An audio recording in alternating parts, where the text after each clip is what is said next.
Greetings and God bless. So, yesterday I was walking home from the store and my feet were aching because I have chronic Lyme, along with a bunch of co infections that cause painful, um, pain, like Achilles heel pain and heel pain.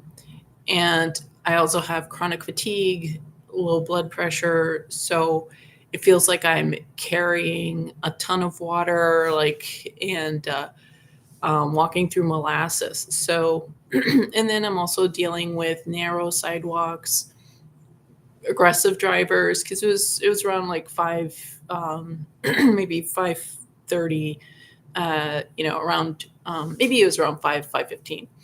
Rush hour in the evening yesterday on February 13th. So there were these protesters and they were blocking the sidewalk, and there was no other, like, I couldn't just go around them because there's no sidewalk.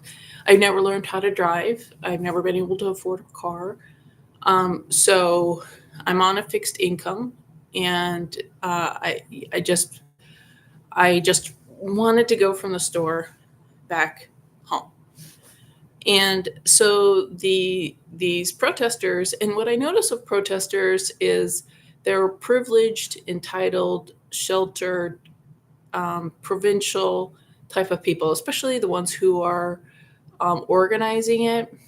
And you can tell because everybody has their brand new coats, nails, hair, diamond rings. I mean, like, people, and it was of a certain demographic, and you could tell, like, kind of who instigated it, and then the participants in the road to hell, because the road to hell is paved with good intentions, and I participated in this road to hell, uh, and I was idealistic, and I didn't know that there is this social engineering, and I didn't know everything was really some type of class warfare. And lately, I guess since 2008, there's been this real amplification of race baiting and um, getting Americans to kind of like attack each other. And what I realize is it's really about power and class, because even though um, white people uh, may have enslaved black people enslaved white people, like Chinese people enslaved white people. But for some reason, it's only a problem in this narrative. Uh, and it's used as guilting against Christians because Babylonian culture considers slavery their right. So in Babylonian satanic deep state culture, slavery is what you do to your enemy, and it's too in Muslim culture, Islamic culture, it's a point of pride,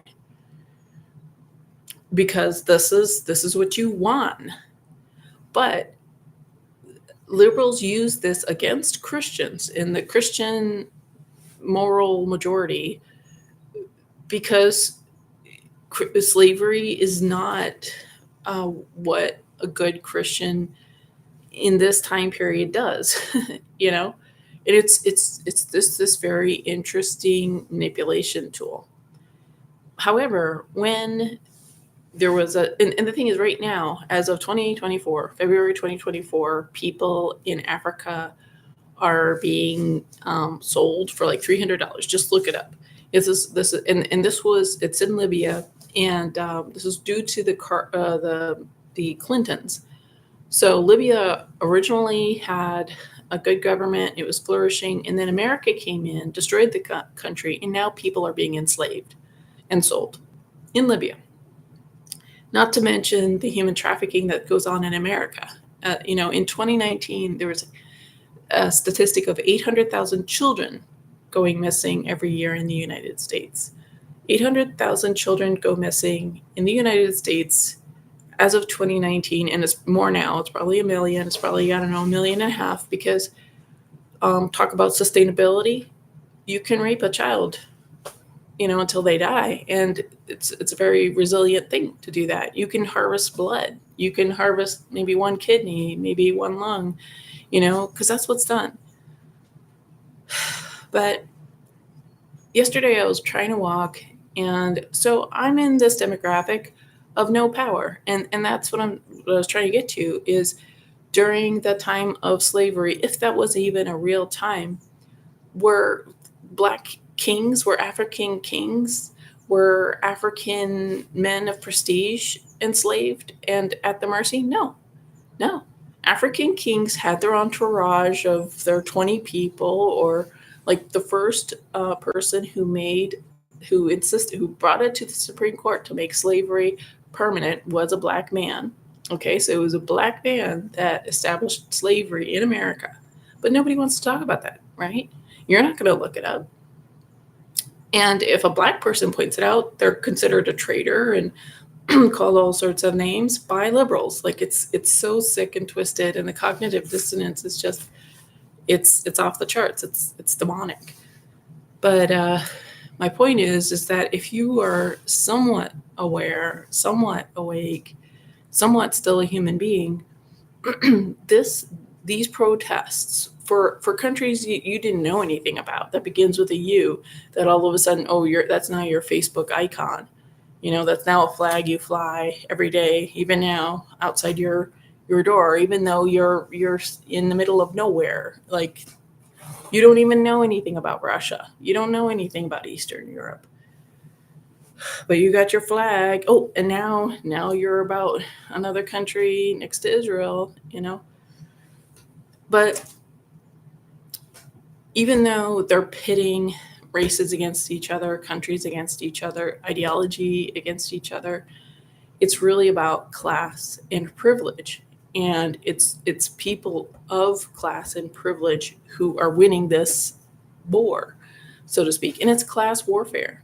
Because when I was trying to just use the sidewalk, because all these people were screaming and shouting and being threatening and but thinking they were doing the world a favor. And fortunately, God bless, there weren't few people who were honking their horns, because these people were on a major street. And so anyways, I wasn't able to go around them. It would be a big ordeal to try to cross the street and have to, I just want to be able to walk on the sidewalk. And they were obstructing the sidewalk. So they could have stood, there was all this empty space on the grass, but they wanted to be on the sidewalk. And they didn't want to be where they could leave room for pedestrians to walk. And they refused when I asked, excuse me, I'm trying to get through. And like, should I be like, oh, hi, should I be doing customer service when they are doing something hostile against my country? That's what it is. When you're not protesting for freedom in America, you're against my country. You're a traitor.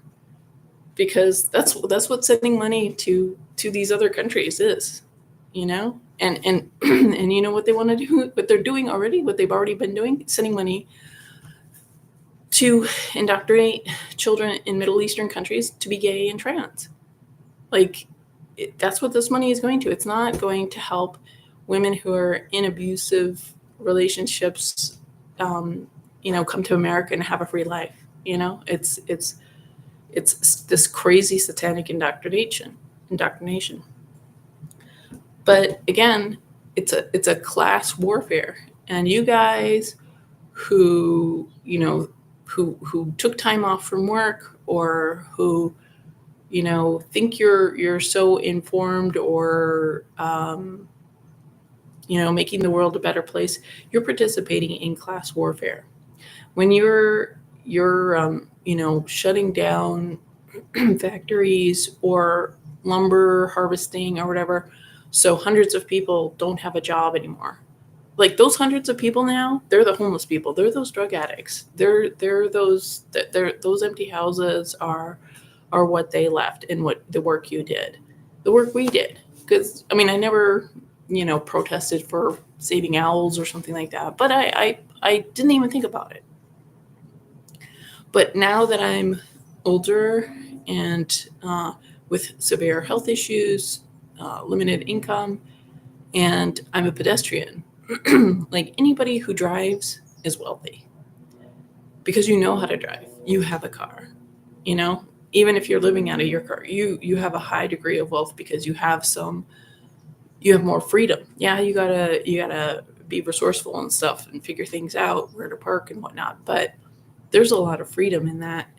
And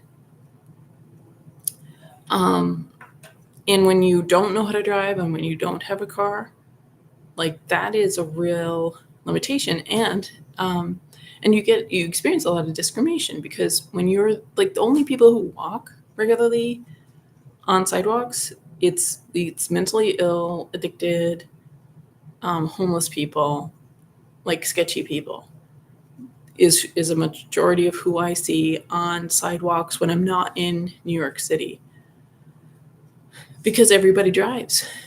Because just even the activists, when I was living in Portland, Oregon, bike activists also had a car. Like they were like, yeah, I'm a bike activist, blah blah blah. I didn't have a bike, I didn't have a car, and I didn't know how to drive. Wasn't into biking yet, and I took the bus or I walked, and I wasn't bragging about it. So, if you're one of these protesters that thinks you're doing a great job, observe how your leaders treat somebody who's just trying to walk on the sidewalk. Do your leaders try to pick a fight with somebody who's doesn't look fancy, has beat up shoes, is carrying a backpack, looks tired, doesn't have the fanciest glasses and the fanciest hair and the fanciest coat? And are your leaders or your comrades, do you guys let the person use the sidewalk? Or are you guys like, no, I'm gonna take up the whole sidewalk, so that person has to walk in dog poop on the grass, so that person has to walk on uneven ground, so that person has to walk around 2 meters of people, because you guys are so selfish and rude and inconsiderate and immature, because you're just fighting for some power trip, because so what if I was a Palestinian that just got off the boat, and but didn't know what was going on, like, and you guys didn't move out of the way, even though I just escaped, let's say. Like, your motives are really weak. Your motives are really bad. Like, none of the activism I've seen since the riots, not one bit of it has been uplifting, has been validating. The only thing that has been the comedy that shows how ugly the left has become. That's the only thing. And when the handful of people of alternative communities are saying, where is your common sense? Like, when the left says the left is being crazy, and there's only like a few handful of people from the left, from the LGBT community or whatever, that are like, this is not right. We should not be half naked around little children at library time, and parents shouldn't be bringing little children to gay men sexualizing children. Like, but that's been few and far between. Like, it's so sick. And the liberal friends and family I have are just, they are so defensive, and it's not like, I'm not even trying to be right. I'm like, this is really messed up. Like, this is sick. This is obscene. This isn't about me. If I wasn't here, like, you don't want to be doing this, friends. You don't want to be bullying somebody who's just trying to use the sidewalk, friends. You don't want to be bullying somebody who's just trying to get home. and you're blocking the sidewalk. Like, what the hell is wrong with you? Yeah, you have a right to assemble. I'm not saying that. Just don't block the sidewalk for 2 meters. Or if you are going to be that oblivious, excuse yourself when the person says, "Excuse me, I need to walk."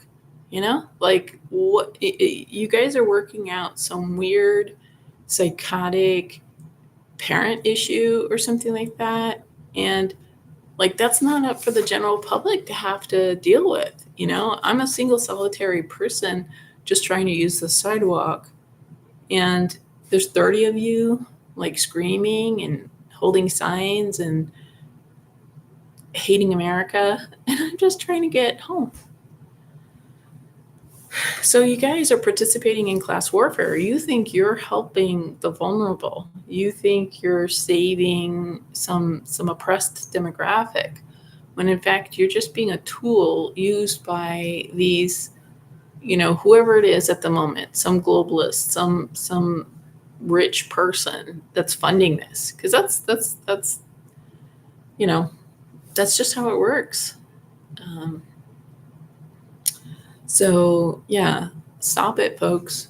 Like, stop being so dumb, so oblivious, and stop being used by criminal people. Start like, there's a silent majority that allows bad things to happen. So there's enough of you, if you just have courage, if you just, and I'm not saying be loud, be angry, be violent, or jeopardize yourself. Just like, if somebody's trying to use the sidewalk, just move out of the way. There was one person, maybe two, out of like the 15 that was trying to get past.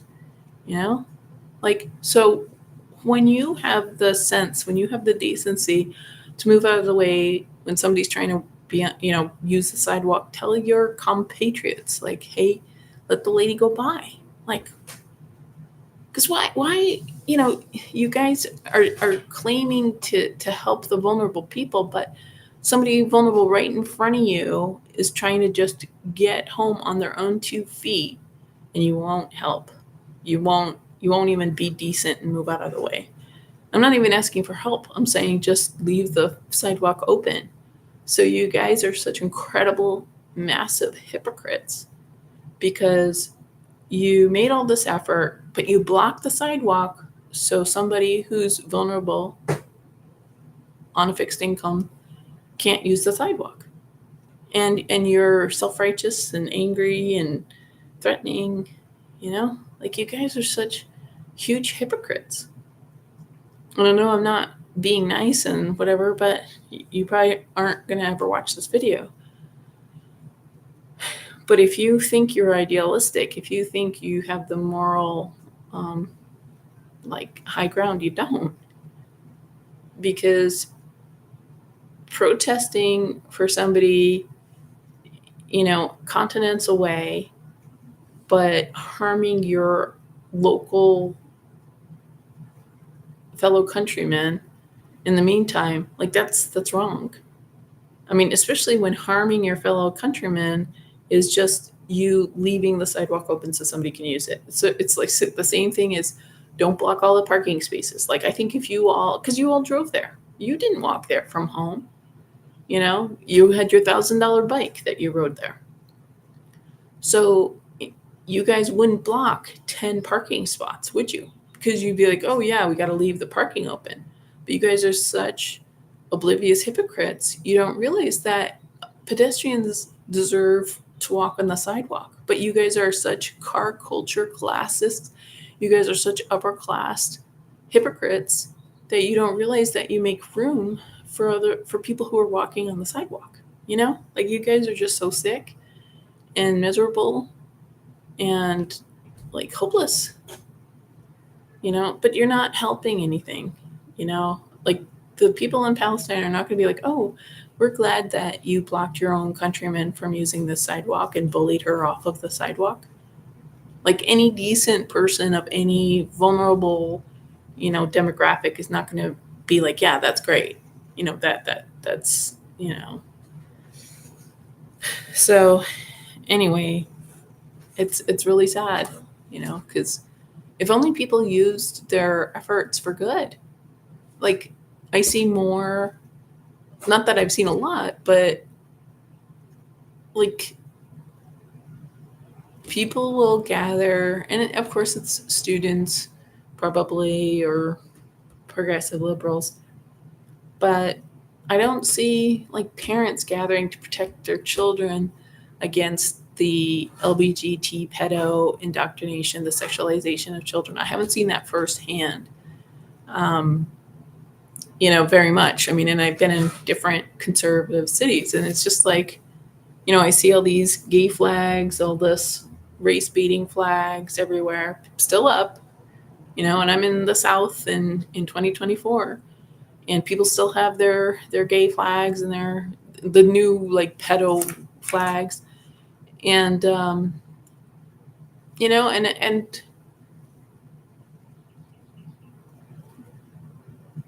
like I don't know. I just don't see like, um, maybe there's a few American flags up, but I think patriots are afraid.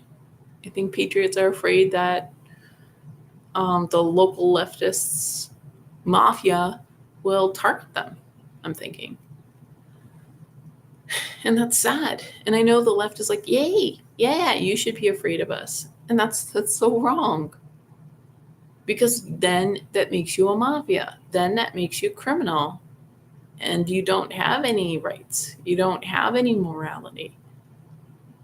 But in what was it? When was it? 2016. A friend of mine was saying on Facebook that presidential candidates' children should be killed. Should be martyred. And I was like, that is so sick. And this was when that candidate's child was still a child. And this friend of mine was gay, and he didn't, of course, have any children. But his sister, he had a niece, and it's just like, wishing death upon somebody's children. Like, this is just a presidential candidate. This is just theater. It's just, I don't know. Like, I guess this is a time to observe the worst being brought out in people, and really getting to see how maybe immature and stunted loved ones and friends are. And it's really painful. It's really disappointing. But the thing is, like, in the 90s, I really doubt my friends and family would have said the things that they said, in 2020. That, they wouldn't have done the things that they've done, because I think they do participate in actions or something like that. I don't know, but it's really painful. It's heartbreaking. I think that's maybe what it is. It just like breaks your heart. So, what do you guys think? Do you think that you get to obstruct the sidewalk and bully people off of the sidewalk when you're at a protest? Or, does human decency go out the window, or has it already gone out the window? Maybe it is. Maybe it's already gone out the window. I mean, that's definitely the case with drivers. I mean, that's the thing. They were all behaving like drivers. They were all like, I'm going to occupy the sidewalk and not going to let the pedestrian cross, even though they were in their bodies. They had their driving mindset. And are these humans even any human anymore? Like, are these even humans? Like, that's the question I'm beginning to wonder. Because not only could they care less about my safety, or decency as a human being, but these folks don't seem to even have self-preservation. What's up with that? Like, you don't even have self-preservation, because there's all sorts of weird behavior people do that's like dangerous, different medical things, suffocating oneself, repeatedly getting tested, even now. And it's like, so you don't care about you, and you want all your family to get it. So it's like this death wish for themselves. It's death wish for their family. It's like this self annihilation kind of thing, in kind of a creepy way, you know. It's like people are suicidal. People are. I mean, I don't know what's the word for wanting to kill your family, everybody you know. Like, people are secret mass murderers, serial killers of their families. I mean, because that's what this does, you know. Everybody bullies the vulnerable people to getting injections and boosters and nasal swabs and suffocating. What's that going to do when you suffocate? When you already have multiple serious health problems and you're elderly, you suffocate, you get nasal swabs, you do these injections and more injections, and you have health reactions, you end up in the hospital, and you know, you're abandoned, you're isolated. Like, what does that do? What does that do to a body? Because that's what we're told that's healthy as of 2020, 2021, even though all this, like, all the health experts before 2020 were saying you have to interact with other people, you have to get a lot of movement, you need to have fresh air, you have to have hugs, you don't want to break your blood-brain barrier because that's your barrier to your brain. So toxins and pathogens can get into your brain if you break your blood-brain barrier. But no, we're going to break your blood-brain barrier with this so-called tests, which install stuff into you. You know, we're going to make you suffocate. So after we've broken your blood-brain barrier, you're going to breathe all the waste that you've exhaled, and that's kept here by this fabric that you don't change out. So you have like a day's worth, 8 hours worth of staph and whatever is on there. Then you breathe it in and it goes into your brain. So we have all these people, I think, who have brain trauma, that have encephalitis, like brain infections, and it's going into like deep behavioral parts of the brain. I don't know if it's the amygdala, like it's the limbic system, hippocampus, because people like are like, animals are smarter than people now. Like, people have the capacity for speech, but their decision making is really poor. Their decision making is like, oh yeah, pay me money to kill people, pay me money to destroy my country. Of course, that makes sense. What could go wrong? God will forgive me. Or there is no God.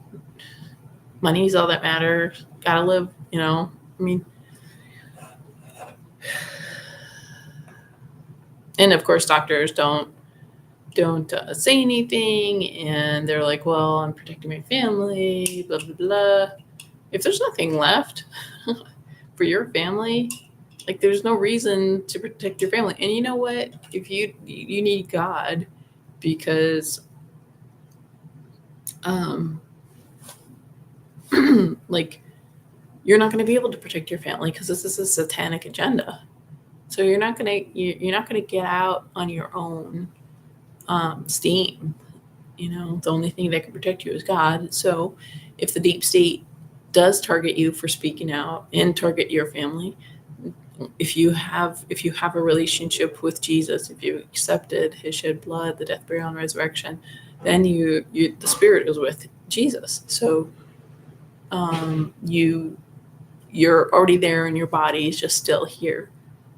So anyways, if the deep state gets you, like it does all those alternative practitioners, then you're just with God, and your family's with God sooner. So there's no reason to fear death if you have a relationship, if you believed on Jesus.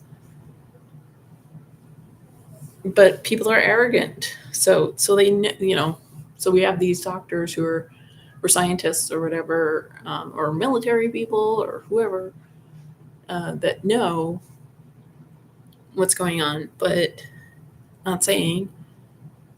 and because they're afraid. And it's like, so we get more of this. So okay, this is February 2024. What's it going to be like in March and April and February 2025? Like, are we going to have anything left? Is it going to be like a total Terminator apocalypse thing with AI having, Skynet having really been activated and robots killing everybody? Because that's the stage seems to be set for that. Like, if I, just looking at the news and looking at people's behavior, like when I'm going for a walk, when protesters aren't bullying me off of the sidewalk, like, God's creation seems all in the right place, except for all these weird chemtrails, and I don't know if it's meteors or what, but because there will be planes going like straight up or straight down, or like, I'm like, that is not a airplane flying from that airport. It's like, is that a meteor? Is that a chemtrail? So that definitely makes me wonder. And when the chemtrails have obscured the sun, like, it's so annoying because they'll block right where the sun is with the chemtrails, so they're not blocking other parts of space. They're just trying to block out the sun, and it's like when it's already a cold day, and then they make it colder. Like, it just makes me so upset. But when the birds are singing and I hear the wind and a breeze, like, things, feels okay in the world. But man, the people, make this world so terrible. Like the people are why I'm like, take me back to the 1990s, because I don't want to be around these soulless, poor excuses for human beings. So, what is your experience? Let me know. Thanks for watching. God bless.